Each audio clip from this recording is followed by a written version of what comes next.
ಇಂದು ನೇತಾಜಿ ಸುಭಾಷ್ ಚಂದ್ರ ಬೋಸ್ ಜಿಲ್ಲಾ ಆಟದ ಮೈದಾನದಲ್ಲಿ ಜಿಲ್ಲಾಡಳಿತ ಏರ್ಪಡಿಸಿದ್ದ 77ನೇ ಗಣರಾಜ್ಯೋತ್ಸವವನ್ನು ರಾಜ್ಯ ಇಂಧನ ಹಾಗೂ ಜಿಲ್ಲಾ ಉಸ್ತುವಾರಿ ಸಚಿವ ಕೆಜೆ ಜಾರ್ಜ್ ಅವರು ರಾಷ್ಟ್ರಧ್ವಜದ ಆರೋಹಣ ಮತ್ತು ಧ್ವಜವಂದನೆ ಸ್ವೀಕರಿಸುವ ಮೂಲಕ ನೆರವೇರಿಸಿದ್ರು. ನಂತರ ಮಾತನಾಡಿದ ಅವರು, ಭಾರತದ ವೈಶಿಷ್ಟ್ಯಗಳು ನೂರಾರು. ಶಾಂತಿ ನಮ್ಮ ಮಂತ್ರ, ಸಹನೆ ನಮ್ಮ ಶಕ್ತಿ, ಸೌಹಾರ್ದತೆ ನಮ್ಮ ಹುಟ್ಟುಗುಣ, ಕೂಡಿ ಬಾಳುವುದು ನಮ್ಮ ಪರಂಪರೆ, ವಿವಿಧತೆಯಲ್ಲಿ ಏಕತೆ ನಮ್ಮ ವಿಶೇಷವಾಗಿದ್ದು, ಸಮನ್ವಯತೆ, ಸಹಜತೆ, ಸರ್ವಧರ್ಮ ಸಮಭಾವ ಶ್ರೇಷ್ಠತೆಯಾಗಿದ್ದು, ಸಕಲ ಜೀವಾತ್ಮಗಳನ್ನು ಪ್ರೀತಿಸುವುದು ನಮ್ಮ ಔದಾರ್ಯ ಎಂದರು. ಜಾತ್ಯತೀತವಾಗಿ ಆರ್ಥಿಕವಾಗಿ ಹಿಂದುಳಿದ ವರ್ಗದ ಜನರಿಗೆ ಚೈತನ್ಯ ನೀಡುವ ಜೊತೆಗೆ ವಿಶೇಷವಾಗಿ ಹೆಣ್ಣು ಮಕ್ಕಳಿಗೆ ಪಂಚ ಗ್ಯಾರಂಟಿ ಯೋಜನೆಗಳನ್ನು ತಲುಪಿಸಿದ್ದು, ರಾಷ್ಟ್ರಕವಿ ಕುವೆಂಪು ಅವರ ಪರಿಕಲ್ಪನೆಯಂತೆ ಸರ್ವೋದಯ ಸಮ ಸಮಾಜ ನಿರ್ಮಾಣಕ್ಕೆ ನಾಂದಿ ಹಾಡಿದ ಅಭಿಮಾನ ರಾಜ್ಯ ಸರ್ಕಾರಕ್ಕಿದೆ ಮತ್ತು ಎಲ್ಲಾ ರೀತಿಯ ಅಭಿವೃದ್ಧಿ ಕಾರ್ಯಗಳಿಂದಾಗಿ ಜಿಲ್ಲೆಯು ರಾಜ್ಯದಲ್ಲಿ ಮತ್ತಷ್ಟು ಹೆಸರು ಪಡೆಯಲಿ ಎಂದು ಹಾರೈಸುತ್ತಾ ಗಣರಾಜ್ಯೋತ್ಸವದ ಶುಭಾಶಯವನ್ನ ತಿಳಿಸಿದರು. ಭಾರತೀಯರ ನಮ್ಮೆಲ್ಲರಿಗೂ ವಿಶೇಷ ದಿನ. ನಮ್ಮ ತಾಯ್ನಾಡು ಭಾರತ ಗಣರಾಜ್ಯವಾಗಿ ವಿಶ್ವದ ಭೂಪಟದಲ್ಲಿ ಭಾರತ ಭೂಮಿಗಾಗಿ ತಲೆ ಎತ್ತಿದಂಥ ಸ್ವಾಭಿಮಾನದ ದಿನ. ಭಾರತದ ಪ್ರಜೆಗಳಿಗಾಗಿ ಉತ್ತಮ ಶಾಸನಗಳನ್ನು ರೂಪಿಸುವ ಶಾಸಕಾಂಗ, ಪ್ರಜೆಗಳಿಗೆ ನ್ಯಾಯ ನೀಡುವ ನ್ಯಾಯಾಂಗ, ಪ್ರಜೆಗಳಿಗಾಗಿ ಕರ್ತವ್ಯ ನಿರ್ವಹಿಸುವ ಕಾರ್ಯಾಂಗಗಳಿಗೆ ನೀತಿ ನಿಯಮ ಸಮನ್ವಯದ ರೂಪುರೇಖೆಗಳನ್ನು ಲಿಖಿತ ರೂಪದಲ್ಲಿ ಒಪ್ಪಿ ಭಾರತೀಯ ಪ್ರಜೆಗಳು ತಮಗೆ ತಾವೇ ಪ್ರಭುಗಳು ಎಂದು ಸಾರಿದ ಪವಿತ್ರ ದಿನ. ಸ್ನೇಹಿತರೆ, ಇಂದು ನಮ್ಮ ಭಾರತ ವಿಶ್ವದಲ್ಲಿ ಅತಿ ದೊಡ್ಡ ಪ್ರಜಾಪ್ರಭುತ್ವ ರಾಷ್ಟ್ರ ಎಂಬ ಹಿರಿಮೆಯನ್ನು ಪಡೆದಿದೆ. ಈ ಪ್ರಜಾಪ್ರಭುತ್ವದ ಮೂಲಾಧಾರ ನಮ್ಮ ದೇಶದ ಸಂವಿಧಾನ ರಚನೆ ಬಗ್ಗೆ ಪ್ರಮುಖ ಮಾಹಿತಿಯನ್ನು ನೀಡ ಬಯಸುತ್ತೇನೆ. ಹಲವು ಸತ್ಯಾಗ್ರಹ ಹಾಗೂ ಹೋರಾಟಗಳ ಮೂಲಕ ಭಾರತ ಸ್ವಾತಂತ್ರ್ಯ ಪಡೆದ ಮೇಲೆ ಕೂಡ ಬ್ರಿಟಿಷರು ಒಂದು ಮಾತನ್ನು ಹೇಳ್ತಾರೆ, ನೀವು ಸ್ವಾತಂತ್ರ್ಯವೇನೋ ಪಡೆದಿದ್ದೀರಿ, ಆದರೆ ನಿಮ್ಮ ಆಡಳಿತವನ್ನು ಹೇಗೆ ಮಾಡಿಕೊಳ್ತೀರಿ? ಇಷ್ಟೊಂದು ಭಾಷೆ ಇರುವ ಈ ದೊಡ್ಡ ದೇಶದಲ್ಲಿ ಸಂವಿಧಾನ ರಚನೆ ಅಸಾಧ್ಯ. ಇಂತಹ ಸವಾಲನ್ನು ಸ್ವೀಕರಿಸಿದ ಭಾರತೀಯ ನಾಯಕರು ಸಭೆ ಸೇರಿ ನಾವು ನಮ್ಮದೇ ಆದ ಒಂದು ಸಂವಿಧಾನವನ್ನು ರಚನೆ ಮಾಡಲೇಬೇಕು ಎಂದು ತೀರ್ಮಾನ ಮಾಡ್ತಾರೆ.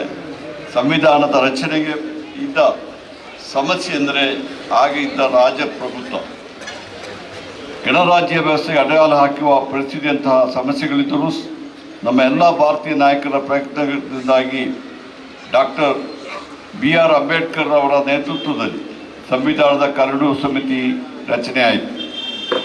ಈ ಸಮಿತಿಯು ವಿವಿಧ ದೇಶಗಳಿಗೆ ಭೇಟಿ ನೀಡಿ ಅಲ್ಲಿಯ ಸಂವಿಧಾನಗಳ ಮತ್ತು ಕಾನೂನುಗಳನ್ನು ಅರಿತು ನಮ್ಮ ದೇಶಕ್ಕೆ ಅಗತ್ಯ ಇರುವ ಹಲವು ಕಾನೂನುಗಳನ್ನು ಸಂವಿಧಾನದಲ್ಲಿ ಅಳವಡಿಸಿಕೊಂಡಿರುತ್ತದೆ.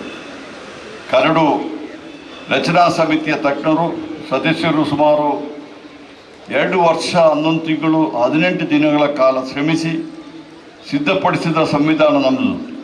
ಮಂಗಳೂರು ಜಿಲ್ಲೆಯ ತೋಟಗಾರಿಕಾ ಇಲಾಖೆ ಹಾಗೂ ಕನ್ನಡ ಮತ್ತು ಸಂಸ್ಕೃತಿ ಇಲಾಖೆ ವತಿಯಿಂದ ಇದೇ ಪ್ರಥಮ ಬಾರಿಗೆ ತೇಜಸ್ವಿ ವಿಸ್ಮಯ ಕಾರ್ಯಕ್ರಮವು ಬೆಂಗಳೂರಿನ ಲಾಲ್ಬಾಗ್ನಲ್ಲಿ ನಡೆಯುತ್ತಿದ್ದು, ರಾಜ್ಯ ಮಟ್ಟದ ವಿಶೇಷ ಫಲಪುಷ್ಪ ಪ್ರದರ್ಶನದಲ್ಲಿ ನಮ್ಮ ಕೊಟ್ಟಿಗೆಹಾರದ KP ಪೂರ್ಣಚಂದ್ರ ತೇಜಸ್ವಿ ಪ್ರತಿಷ್ಠಾನವು ಭಾಗವಹಿಸಿ ಈ ಕಾರ್ಯಕ್ರಮದಲ್ಲಿ ಸುಮಾರು 50 ಲಕ್ಷ ಸಾರ್ವಜನಿಕರು ವೀಕ್ಷಿಸಿ ಪ್ರಶಂಸಿಸಿದ್ದು ಅಭಿನಂದನ.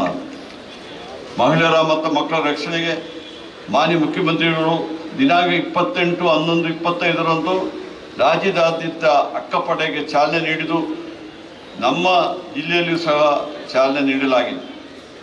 ಲೋಕೋಪಯೋಗಿ ಇಲಾಖೆಯ ವತಿಯಿಂದ ರಸ್ತೆ ಅಭಿವೃದ್ಧಿಗಾಗಿ ಒಟ್ಟು ರೂಪಾಯಿ 30.22 ಕೋಟಿ ಬಿಡುಗಡೆಯಾಗಿದ್ದು, ಕಾಮಗಾರಿ ಪ್ರಗತಿಯಲ್ಲಿದೆ.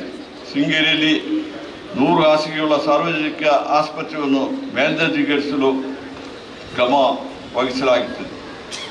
ಗ್ರಾಮೀಣ ಕುಡಿಯುವ ನೀರು ಮತ್ತು ನೈರ್ಮಲ್ಯ ವಿಭಾಗದಿಂದ ಒಟ್ಟು 1785 ಕಾಮಗಾರಿಗಳು ಅನುಮೋದನೆ ಆಗಿದ್ದು, 934 ಕಾಮಗಾರಿಗಳು ಈಗಾಗಲೇ ಪೂರ್ಣಗೊಂಡಿದ್ದು, 851 ಕಾಮಗಾರಿಗಳು ಪ್ರಗತಿಯಲ್ಲಿರುತ್ತದೆ. ಇಂಧನ ಇಲಾಖೆಯಿಂದ ರಾಜ್ಯದಲ್ಲಿ ಮುಂದಿನ 4 ವರ್ಷದಲ್ಲಿ ಒಟ್ಟು 440 ಹೊಸ ವಿದ್ಯುತ್ ಉಪಕೇಂದ್ರಗಳ ಸ್ಥಾಪನೆಯ ಗುರಿ ಹೊಂದಲಾಗಿದೆ.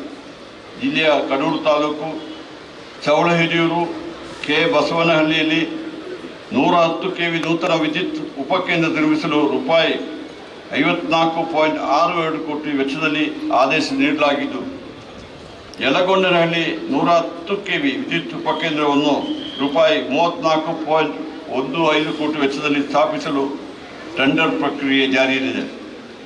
ಜಿಲ್ಲೆಯಲ್ಲಿನ ಹಾಲಿ ವಿದ್ಯುತ್ ಉಪಕೇಂದ್ರಗಳಲ್ಲಿ ಸುಮಾರು 80 ಕೋಟಿ ವೆಚ್ಚದಲ್ಲಿ ಪರಿವರ್ತಕಗಳ ಸಾಮರ್ಥ್ಯ ಹೆಚ್ಚಿಸಲು ಕ್ರಮ ಕೈಗೊಳ್ಳಲಾಗಿದೆ. ಚಿಕ್ಕಮಗಳೂರು ಜಿಲ್ಲೆಯ ತರೀಕೆರೆ ತಾಲೂಕಿನ ಯರೇಹಳ್ಳಿ ಗ್ರಾಮದಲ್ಲಿ 110 kV ನೂತನ ವಿದ್ಯುತ್ ಉಪ ಕೇಂದ್ರವನ್ನು ರೂಪಾಯಿ 19.53 ಕೋಟಿ ವೆಚ್ಚದಲ್ಲಿ ಕಾಮಗಾರಿಯನ್ನು ಪ್ರಾರಂಭಿಸಲಾಗಿದೆ. ಚಿಕ್ಕಮಗಳೂರು ನಗರದಲ್ಲಿ ವಾಹನ ಸಂಚಾರ ನಿಯಂತ್ರಣಕ್ಕಾಗಿ ಕೃತಕ ಬುದ್ಧಿಮತ್ತೆ ಆರ್ಟಿಫಿಷಿಯಲ್ ಇಂಟೆಲಿಜೆನ್ಸ್ ಆಧಾರಿತ ವಾಹನ ಸಂಚಾರ ವ್ಯವಸ್ಥೆಯನ್ನು ಅಭಿವೃದ್ಧಿಪಡಿಸಲು ಪೊಲೀಸ್ ಇಲಾಖೆಗೆ 1,75 ಲಕ್ಷ ರೂಪಾಯಿಗಳನ್ನು KPTCLನ CSR ನಿಧಿಯಿಂದ ನೀಡಲಾಗಿದ್ದು, ಈ ದಿನ ಚಾಲನೆ ನೀಡಲಾಗ್ತಿದೆ. ಭದ್ರಾ ವನ್ಯಜೀವಿ ವಿಭಾಗದಲ್ಲಿ ಮೂಲಸೌಕರ್ಯ ಅಭಿವೃದ್ಧಿ ಮತ್ತು ವನ್ಯಜೀವಿಗಳ ರಕ್ಷಣೆಗೆ ವಾಹನಗಳ ಖರೀದಿಗೆ ಸೇರಿದಂತೆ ಒಟ್ಟು 2.95 ಕೋಟಿಗಳನ್ನು KPTCLನ CSR ನಿಧಿಯಿಂದ ನೀಡಲಾಗಿದೆ. ಕಾರ್ಯಕ್ರಮದಲ್ಲಿ ಶಾಸಕರಾದ HD ತಮ್ಮಯ್ಯ, ವಿಧಾನ ಪರಿಷತ್ ಉಪಸಭಾಪತಿ MK ಪ್ರಾಣೇಶ್, ವಿಧಾನ ಪರಿಷತ್ ಸದಸ್ಯರಾದ CT ರವಿ, SL ಭೋಜೇಗೌಡ ಸೇರಿದಂತೆ ಅನೇಕರು ಉಪಸ್ಥಿತರಿದ್ದರು. ಐಸಿರಿ ಟುಡೇ, ವಾಯ್ಸ್ ಆಫ್ ಡೆಮೋಕ್ರಸಿ.